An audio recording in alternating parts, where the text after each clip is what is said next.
নমস্কাৰ দৰ্শক, আজি মই আমাৰ অৰুণাভেক্সটি পাকঘৰত এবিধ গৰম দিনৰ অতি সহজতে বনাব পৰা আৰু খাবলৈও সুস্বাদু আৰু ঘৰুৱা সামগ্ৰীয়ে সম্পূৰ্ণ অসমীয়া এসাঁজ ৰান্ধি দেখুৱাবলৈ ওলাইছোঁ।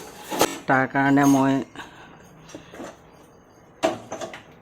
এইকেইপিচ লৈছোঁ সৰু মাছ, লোকেল মাছ, আৰু এয়া লৈছোঁ, এইখিনি আমি মধুসোলেং বুলি কওঁ।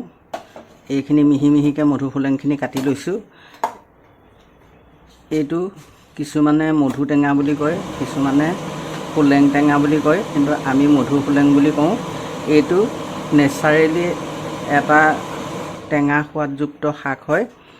অসমত পৰ্যাপ্ত পৰিমাণে পোৱা যায়। আমি এই বস্তুবিধেৰে কেনেকৈ এবিধ অতি সুস্বাদু মাছৰ আঞ্জা তৈয়াৰ কৰিব পাৰোঁ তাকে আপোনালোকক দেখুৱাব খুজিছোঁ। এতিয়া প্ৰথমতে মই গেছটো জ্বলাই ল'ম।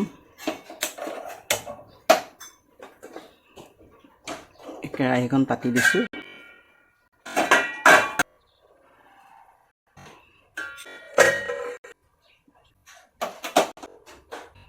কেৰাহীখন অলপ গৰম হৈছে। এতিয়া মই ইয়াতে অকণমান মিঠাতেল দিম। আমাৰ অসমীয়া ব্যঞ্জনবিলাকত সাধাৰণতে তেল মছলা বহুত কম থাকে। বেছি তেল মছলা আমি ব্যৱহাৰ নকৰোঁ। অতি কম তেলতে কেনেদৰে সুস্বাদু কৰি ৰান্ধিব পাৰি তাকে দেখুৱাব খুজিছোঁ মই। এতিয়া এই তেলখিনি গৰম হোৱাৰ লগে লগে মই তাতে দুটামান মিঠি গুটি পেলাই দিম। এই মিঠি গুটিকেইটা দিলে মাছৰ যদি কেতিয়াবা কিবা বেয়া গোন্ধ থাকে, সেই গোন্ধটো নাইকিয়া হয় বুলি কয়। সেইকাৰণে মিঠি গুটিকেইটা দিছোঁ।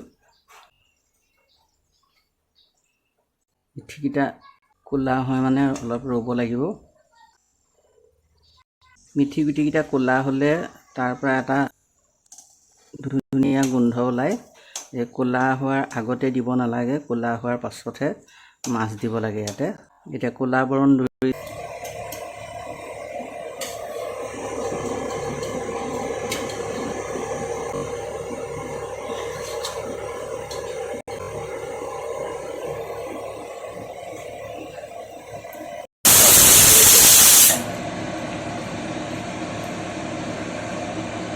এতিয়া আমাৰ মধুসোলেঙৰ আঞ্জা উতলি গ'ল।